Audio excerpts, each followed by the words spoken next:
Hey everyone! In this video, I'll show you how to use Looker Studio for digital marketing. Step by step, beginner-friendly, and updated for 2026.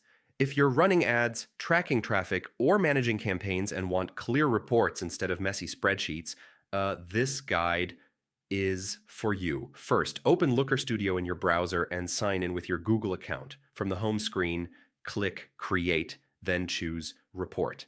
This opens a blank canvas where your digital marketing dashboard will live. Now connect your marketing data.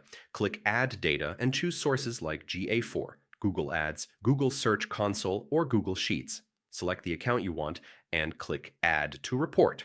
Once connected, Looker Studio prepares your data automatically. Start with high-level metrics. Add scorecards for users, sessions, conversions, clicks, or ad spend. These numbers give you a quick overview of how your marketing is performing, so yeah, always place them at the top. Next, analyze trends. Add a line chart with date as the dimension and users or conversions as the metric.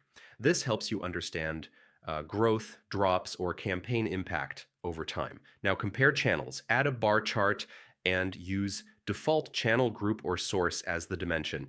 This shows how organic search, paid ads, social media, and email are performing side by side. To optimize campaigns, add a table showing campaigns, keywords, or landing pages with metrics like clicks, conversions, and cost. This tells you what's working and what needs improvement. Make the dashboard interactive. Add a date range control and filter controls so you can switch time periods or focus on specific channels or campaigns without editing the report. Clean up the layout by resizing charts, aligning elements, and adding clear titles. A simple layout makes insights easier to understand.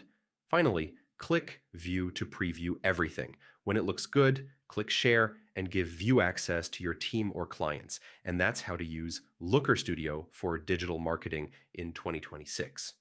Simple, powerful, and practical. If this guide helped you, please like the video, share it with your team, and subscribe for more step-by-step digital marketing tutorials. Thanks for watching, and see you in the next one.